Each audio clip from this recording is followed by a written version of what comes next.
آج ہم Virginia wolf کے ایک بہت ہی خاص اور مشہور ناول دی ویوز اس کے ابتدائی حصوں کا ذرا گہرائی میں جائزہ لے رہے ہیں۔ ہمارے پاس اس کتاب کا ایک تشریحی نسخہ بھی ہے، تو وہ ہمیں ان پیچیدہ اوراق کو سمجھنے میں مدد دے گا۔ جی بالکل، اور یہ مددگار ہوگا کیونکہ وولف کا انداز وہ واقعی منفرد ہے۔ ہاں، ہمارا مقصد بھی یہی ہے کہ وولف کا جو منفرد انداز بیاں ہے نا، اس کو سمجھیں۔ خاص طور پہ یہ دیکھیں کہ وہ 6 مرکزی کردار اپنے بچپن کے بالکل آپ کہہ لیں ابتدائی لمحات میں دنیا کو کیسے محسوس کرتے ہیں، ان کے شعور کی پہلی کرن کیسے پھوٹتی ہیں۔ کہانی کا آغاز ہی بڑا غیر معمولی ہے۔ پو پھٹ رہی ہے، سمندر کا کنارہ ہے، ایک نیا دن طلوع ہو رہا ہے۔ یہ صرف پس منظر نہیں لگتا ہے نا، یہ منظر خود کہانی کا ایک اہم کردار سا محسوس ہوتا ہے۔ بالکل، آپ نے صحیح کہا۔ آئیے دیکھتے ہیں کہ یہ منظر ہمیں کیا بتاتا ہے۔ یہ آغاز بہت طاقتور ہے۔ کتاب کھلتے ہی ہم ایک ایسے منظر میں داخل ہوتے ہیں جہاں ابھی دن پوری طرح نکلا نہیں، آسمان اور سمندر گویا ایک دوسرے میں مدغم ہے، ایک دھندلاہٹ سی ہے۔ ہاں، فرق کرنا مشکل ہے۔ جی، روشنی اور رنگ وہ آہستہ آہستہ نمودار ہو رہے ہیں، جیسے دنیا خود بیدار ہو رہی ہو، اور لہریں وہ مسلسل ساحل سے ٹکرا رہی ہیں، ایک مستقل قدیم سا ردم ہے۔ وولف کی منظر نگاری یہاں کمال کی ہے۔ وہ باریکی سے ان گاڑی لکیروں کا ذکر کرتی ہیں جو سطح کے نیچے حرکت کر رہی ہیں۔ اچھا، وہ لکیریں؟ جی، گویا فطرت کی اپنی ایک پوشیدہ زندگی ہے۔ تو یہ صرف آپ کہہ لیں خوبصورت منظر نہیں، بلکہ ایک وجودی کیفیت کا استعارہ بھی ہے۔ واہ، اور اسی نیم روشن منظر کے فوراً بعد ہمیں وہ 6 مختلف بچوں کی آوازیں سنائی دیتی ہیں۔ وہ سب غالباً ایک ہی باغ میں موجود ہیں، لیکن ہر ایک کی دنیا بالکل الگ لگتی ہے۔ جی بالکل۔ یہ نہیں کہ وہ کیا کر رہے ہیں، بلکہ وہ کیا محسوس کر رہے ہیں، کیا دیکھ رہے ہیں۔ یہ تقریباً فوراً ہی ہمیں ان کی انفرادیت کا احساس دلاتا ہے نا؟ یقیناً، یہ وولف کا مشہور شعور کی رو یعنی اسٹریم آف کانشیسنس کا انداز ہے، جو یہاں اپنی بالکل ابتدائی شکل میں نظر آتا ہے۔ اچھا، ہر بچہ دنیا کو اپنے منفرد حواس اور احساسات کے ذریعے سمجھ رہا ہے۔ یہ کوئی مربوط کہانی نہیں ہے شروع میں، بلکہ لمحہ بلمحہ بدلتے تاثرات کا ایک بہاؤ ہے۔ جیسے کوئی مثال دیں؟ جیسے برنرڈ، وہ ایک روشنی کا حلقہ دیکھتا ہے، I see a ring۔ یہ شاید اس کی تخیلاتی فطرت کی علامت ہے۔ سوسن، وہ فوراً ہلکے پیلے رنگ کے پھیلاؤ کو کیٹرپلر اور پتوں سے جوڑتی ہے، I see a slab of pale yellow۔ اچھا، یعنی فطرت سے جڑی ہوئی۔ بالکل، جو فطرت سے اس کے گہرے تعلق کو ظاہر کرتا ہے۔ پھر لوئس ہے، وہ ایک بڑے حیوان کے قدموں کی آہٹ سنتا ہے، گریٹ بیسٹس فٹ۔ اوہ، یہ تو کچھ ڈراؤنا سا ہے۔ ہاں، یہ اس کے اندرونی خوف یا شاید سماجی اجنبیت کے احساس کی طرف اشارہ ہو سکتا ہے۔ روہوڈا کے سرخ پھندنے یعنی کرمزن ٹیسل کی تصویر اور پرندوں کی چیپ چرپ، یہ اس کی حساسیت اور شاید تجریدی سوچ کو ظاہر کرتی ہے۔ اور جینی کا جسمانی احساس، ہاتھ کے پشت پر جلن، I feel a sting on the back of my hand، یہ اس کی دنیا کو جسمانی طور پر محسوس کرنے کی صلاحیت کو نمایاں کرتا ہے۔ تو یہ صرف دیکھنا سننا نہیں، بلکہ ان کی شخصیتیں بن رہی ہیں۔ بالکل، یہ صرف حسیاتی مشاہدات نہیں، بلکہ ان کی بنتی ہوئی شخصیتوں کے ابتدائی نقش ہیں۔ تو یہ انفرادی تاثرات فوراً ہی ان کے آپسی تعلقات اور سماجی پہلوؤں میں بھی جھلکنے لگتے ہیں۔ جی بالکل۔ مثال کے طور پر وہ واقعہ جب سوزن جینی کو لوئس کو بوسہ دیتے ہوئے دیکھتی ہے، اس کا رد عمل بڑا شدید ہوتا ہے، ایک طرح کی آپ کہیں ملکیت کا احساس اور غصہ۔ ہاں بالکل، اور دوسری طرف لوئس خود کو بہت الگ تھلگ محسوس کرتا ہے۔ وہ کہتا ہے نا I am rooted to the middle of the earth، جیسے وہ زمین کے مرکز سے جڑا ہوا ہو۔ وہ دوسروں کو پھولوں کے درمیان آزادی سے بھاگتے دیکھتا ہے اور اپنے مختلف ہونے کا احساس شدت سے کرتا ہے۔ تو کیا یہیں سے ان کی پیچیدہ سماجی اور جذباتی زندگیوں کا آغاز ہو رہا ہے؟ بلا شبہ، یہ ابتدائی لمحات ان کی بنیادی شخصیت کی خصوصیات کو واضح کر رہے ہیں۔ جینی کی جسمانیت اور لمحہ موجود میں رہنے کی صلاحیت، I burn I shiver۔ ہاں، لوئس کی سماجی بے چینی، جو شاید اس کے پس منظر سے جڑی ہے، اور ساتھ ہی ایک قسم کا دانشورانہ تکبر یا الگ تھلگ رہنے کا رجحان۔ سوزن کا فطرت سے شدید لگاؤ اور محبت و نفرت کا شدت جذبہ، I love and I hate۔ جو اس بوسے والے واقعے پر نظر آیا۔ جی بالکل، اور روہوڈا کا خوف، تجریدیت اور حقیقت سے فرار کی خواہش، شیڈوز آن دا پاتھ، جو اس کی کم گوئی اور مشاہدات میں ظاہر ہوتی ہے، یہ سب کرداروں کے بنیادی رنگ ہیں جو ابھر رہے ہیں۔ یہ تعلقات پھر کھیل کود میں اور بھی واضح ہوتے ہیں۔ جب سوسن ناراض ہو کر جنگل کی طرف بھاگتی ہے تو برنارڈ، وہ ہمیشہ کہانیاں بنانے اور دوسروں کو سمجھنے کی کوشش میں رہتا ہے، وہ اس کے پیچھے جاتا ہے۔ ہاں، اور یہ صرف ہمدردی نہیں بلکہ شاید اس کی دوسروں سے جڑنے کی بنیادی ضرورت ہے۔ ٹھیک۔ ناول انہیں دور سے دیکھتا ہے، ایک خاموش مصور کی طرح، جبکہ لوئس اپنی تنہائی میں گم کھائی کے پاس کھڑا خود کلامی کر رہا ہے۔ تو ان تعاملات میں ان کے مستقبل کے رویوں کی جھلک نظر آتی ہے۔ جی بالکل، برنارڈ کی کہانیاں بنانے کی صلاحیت، میرا چاقو میں کشتیاں بنا رہا تھا، یہ صرف کھیل نہیں لگتا، یہ اس کا دنیا سے نمٹنے اور تعلق بنانے کا طریقہ ہے۔ اچھا۔ سوسن کی جذباتی شدت اور فطرت میں پناہ لینا، روہوڈا کا مسلسل یہ احساس کہ وہ دوسروں سے پیچھے ہے یا الگ ہے، yours grateful, I am already set on my pursuit. Novel کی ترتیب، خوبصورتی اور شاید ایک قسم کی دانشورانہ لاتعلقی کی تلاش، لیکن پھر ایک لمحہ ایسا بھی آتا ہے جب وہ سب اکٹھے ہوتے ہیں، جیسا کہ برنارڈ کہتا ہے نا، but when we sit together close, ہاں، تو ایک عارضی سی ہم آہنگی اور مشترکہ تجربے کا احساس پیدا ہوتا ہے جو ان کی انفرادیت کے باوجود ممکن ہے۔ اس کے بعد وہ بچے ایک مہم پر نکلتے ہیں، ایلویڈین نامی ایک بڑے گھر کی طرف۔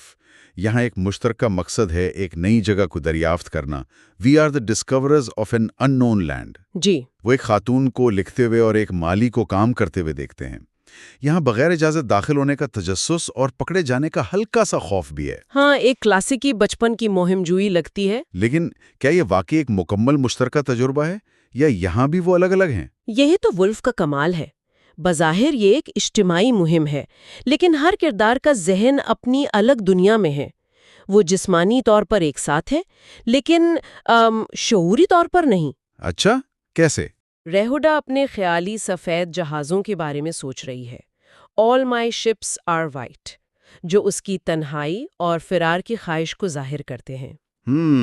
سوسن باغ میں جڑیں پکڑنے کا سوچ رہی ہے، جو اس کی زمینی فطرت کو دکھاتا ہے۔ ناول برنارڈ اور سوسن کے بارے میں سوچ رہا ہے۔ تو یہ منظر بڑی خوبصورتی سے دکھاتا ہے کہ مشترکہ بیرونی تجربات کے باوجود اندرونی شعور کتنا انفرادی اور الگ تھلگ رہ سکتا ہے۔ ریہوڈا کی تنہائی کا احساس یہاں خاص طور پر بہت گہرا ہے۔ پھر منظر بدلتا ہے اور ہم اسکول کے کمرہ جماعت میں آ جاتے ہیں۔ یہاں تضاد اور بھی زیادہ واضح ہو جاتا ہے میرے خیال میں۔ جی بالکل۔ باہر سے ایک رسمی سبق چل رہا ہے، لیکن ان بچوں کے ذہن بالکل کہیں اور بھٹک رہے ہیں۔ ہاں، ہر ایک اپنی دنیا میں۔ لوئس اپنے آسٹریلیائی پس منظر اور والد کے پیشے بینکر کے بارے میں سوچ کر خود کو اجنبی محسوس کر رہا ہے۔ اچھا، وہ یہ سوچ رہا ہے۔ جی، برنارڈ اپنے ذہن میں کہانیاں بنا رہا ہے، جینی الفاظ کو رنگوں اور جسمانی احساسات سے جوڑ رہی ہے۔ وہ پیلے الفاظ ہیں، وہ آگ والے الفاظ ہیں۔ کتنا دلچسپ ہے۔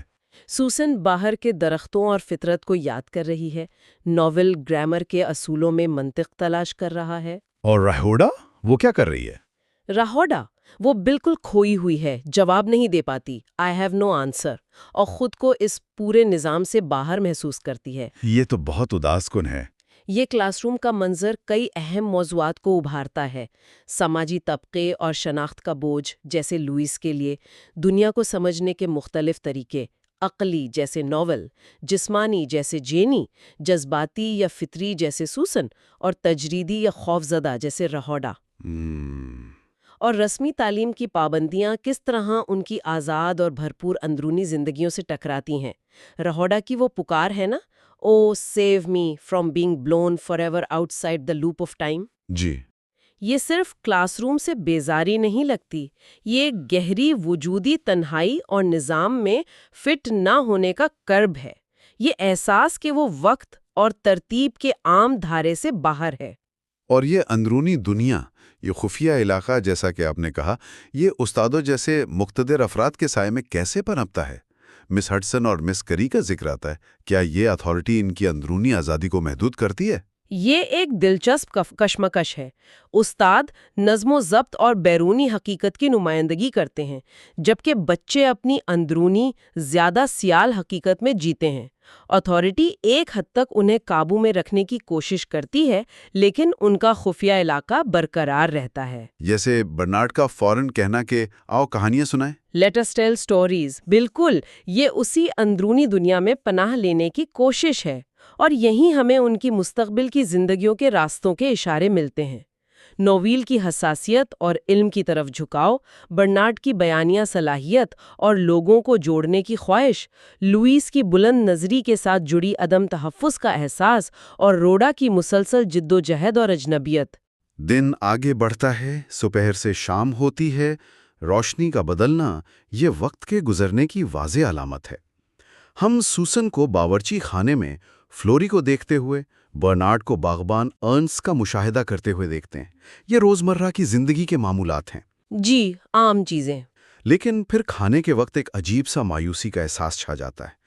We are doomed all of us, ہم برباد ہو گئے، ہم سب۔ یہ اجتماعی مایوسی کہاں سے آتی ہے؟ کیا یہ دن بھر کے تناؤ کا نتیجہ ہے؟ یہ شاید ان کی بڑھتی ہوئی انفرادیت اور اس کے ساتھ آنے والے تناؤ کا اظہار ہے۔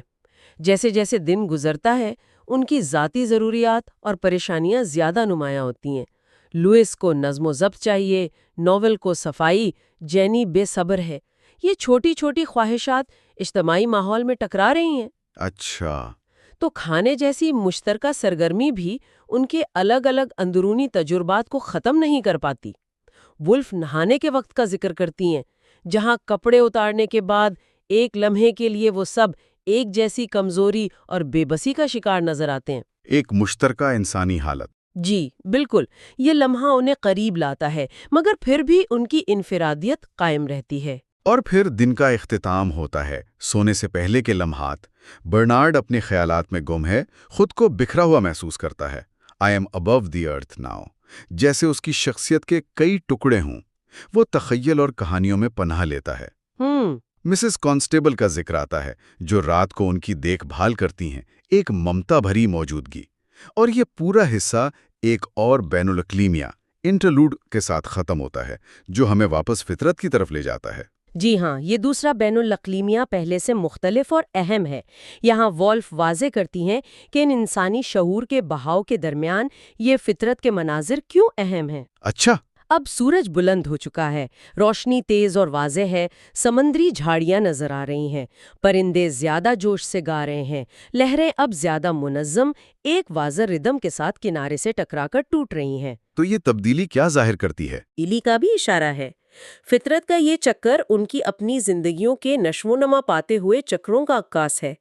یہ بین الاقلیمیہ ہمیں یاد دلاتے ہیں کہ انسانی شعور کی اس پیچیدہ کہانی کے پیچھے فطرت کا ایک بڑا مستقل بہاؤ جاری ہے۔ تو اگر ہم اس ابتدائی حصے کے اہم نکات کو سمیٹیں تو ہم نے 6 منفرد آوازوں کو سنا جو دنیا کو بالکل الگ انداز سے محسوس کرتی ہیں۔ جی، ہم نے وولف کی شعور کی رو کی تکنیک کو عملی طور پر دیکھا، جہاں اندرونی خیالات اور بیرونی واقعات ایک دوسرے میں گندھے ہوئے ہیں۔ بالکل۔ ہم نے یہ بھی دیکھا کہ مشترکہ تجربات کے باوجود ہر کردار کا تاثر کس طرح انفرادی رہتا ہے۔ ہاں، یہ بہت اہم نقطہ ہے۔ اور سب سے اہم، سمندر اور سورج کے بدلتے مناظر صرف پس منظر نہیں بلکہ وقت کے گزرنے، زندگی کے چکر اور شاید خود شعور کی فطرت کے طاقتور استارے ہیں۔ بالکل۔ اور یہ سب ہمیں ایک بنیادی سوال پر سوچنے پر مجبور کرتا ہے۔ وہ کیا؟ کہ بچپن کے یہ لمحاتی احساسات، یہ بکھرے ہوئے تاثرات اور خیالات،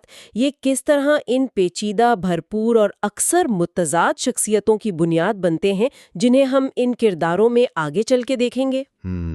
شعور کو اس طرح لمحہ بے لمحہ اس کی تمام تر روانی اور بکھراؤ کے ساتھ پکڑنے کی یہ کوشش کیا کسی انسان کی پوری زندگی کو سمجھنے کے ہمارے روایتی طریقوں کو چیلنج نہیں کرتی؟